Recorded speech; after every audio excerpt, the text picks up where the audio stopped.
Good afternoon, everyone. My name is James Stone. I'm here to talk to you about the Eatontown lockup location. I spoke with a GIS analyst.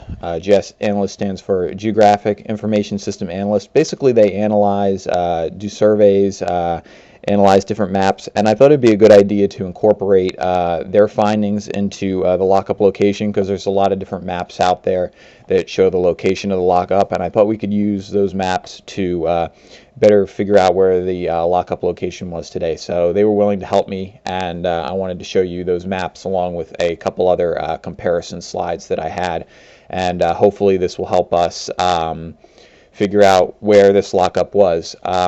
Obviously, as I stated, the objective here is to use maps and aerial photos to show where the Eatontown lockup was once located. So here we have the outline. First I'm going to show you some photos of the lockup. Then I'm going to show you two different maps. Now these maps were analyzed by this analyst that I spoke with. Then we'll show you the present day photo where it showed the lockup itself. Also, we have a 1957 comparison shot, which this is an actual aerial, an actual picture taken in 1957, and we can compare that to the maps. Some present-day comparison shots, and then I have the coordinates for you if you want to go look at where the spot is.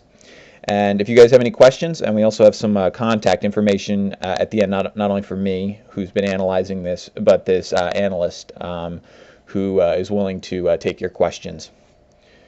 So let's start. First off, we have a photograph here of the Eatontown lockup from the 1920s. The building, the actual lockup, is to the left of the photo here. It's the smaller building. It's actually a brick building.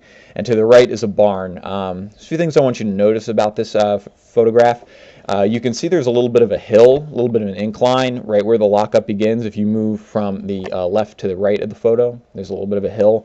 So that was kind of interesting. I wanted to see if I could find that hill, present day, and I think I kind of did. Anyway, in the background you have the pond. That's Mill Pond. Just note how the buildings are mapped, or how they're located. You know, you have the barn on one side, the bigger barn, and then the lockup on the other side. That's just interesting. In some of the following photos, you'll see on the map that it's exactly the same. So next slide is a close-up of the lockup. Now this is a very neat picture because this is a more modern picture. This was apparently taken in 1969. The photo was actually dug up in the Eatontown Historical Society not too long ago, and on the back of the picture it said it had been taken in 1969, so we assume that's when it was taken. We think the lockup was probably torn down sometime in the early to mid-70s. But this is an interesting picture because it shows the close-up. It shows that it was made of the brick, and you see you have the bars there, which Mingo Jack was apparently hung from. Also have the wooden door. It looks like towards the top left corner there, it's starting to fall apart up there. But very interesting picture nevertheless. Too bad it's not taken further out, so you could kind of get some landmarks. There's that tree that's sitting next to it, which I tried to find, which I couldn't find. But I'm assuming they probably, you know, when they took the lockup down, that tree might have been taken down as well. Next picture we have here is this is a description from 1886 from the Red Bank Registry of the lockup. Now you notice here it says it's a brick structure, 12 feet by 9 feet high. Talks about the door, the glass transom over the top, the wire netting and stuff like that, which I think is interesting because, you know, it pretty much confirms that it's that building that's there and was there in 1886 when Mingo Jack was lynched. All right, so now let's look at a few of the maps we have here. The 1886 Wolverton Atlas. Now this is the older map, but it's very interesting because it was actually this map was actually listed Mingo Jack's lynching spot, which is unusual for maps. They usually don't indicate where people are murdered, but you can see there towards the bottom left-hand side it says Mingo Jack lynched here, lockup, and then it clearly maps the barn and the lockup. Now, what this GIS analyst did was she took parcel data from 2010 and she tried to overlay it onto this map and match it up the best she could. And it's a pretty good. It was done pretty well. You can tell it looks like it matches perfectly, almost with the parcel data that was there in the 1880s. And the reason she did this, I'll show you in future slides, is she wanted to compare it to today in order to get the actual location. But here you have the parcel data, and you have the little green spot is where the jail was and would have been using that parcel data. So you can clearly see where it is. Let's look at the next map.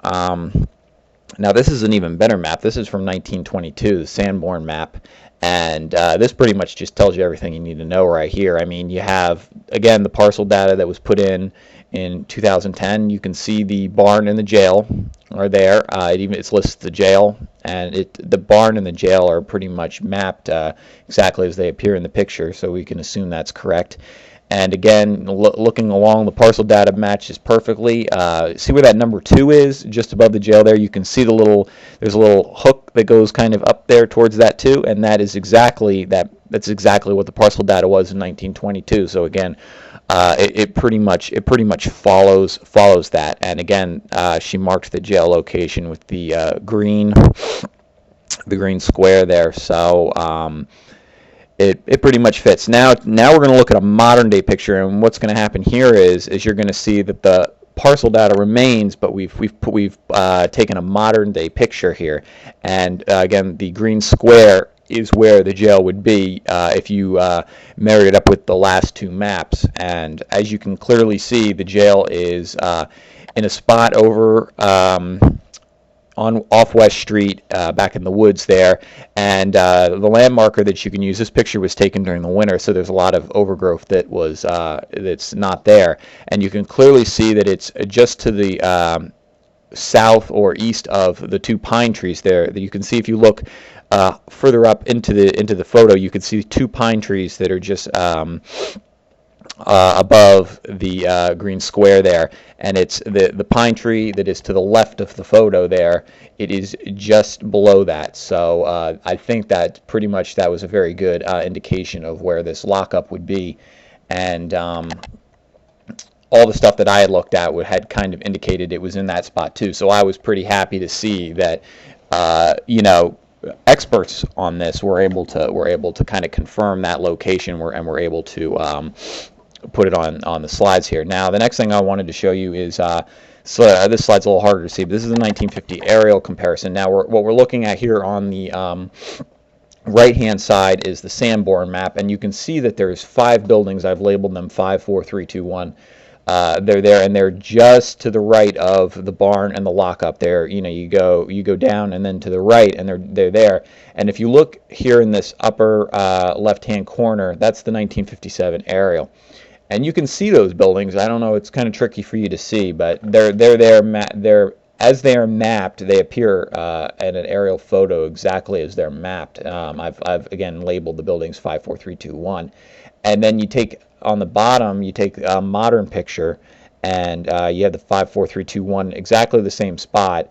And you can clearly see there where that arrow is pointed is basically where the jail would be, using the Sanborn map, using the 1957 aerial, and then the present day aerial, and it points again at exactly that spot that had been picked out, that pine tree spot. So I think that that's another thing. It just kind of confirms everything that's been done. That everything that I've seen kind of points to that spot. Now let's look at a present day picture of that spot, and there it is. You can see the pine trees in the background, and what's interesting here is that there is a hill there. Remember I was mentioning how there was a hill with the original shot. There's definitely an incline right there at that spot where they said it was, and if you compare the two spots, it almost looks similar. I mean, the trees aren't there anymore. The trees that were in the original spot, I couldn't find any trees that would identify the spot, but it looks pretty close. And I will say that I did do some digging around that area, and there are a lot of bricks that are underneath that spot. So I mean, I don't know if they're bricks from the lockup itself, but kind of confirms to me that that's probably it.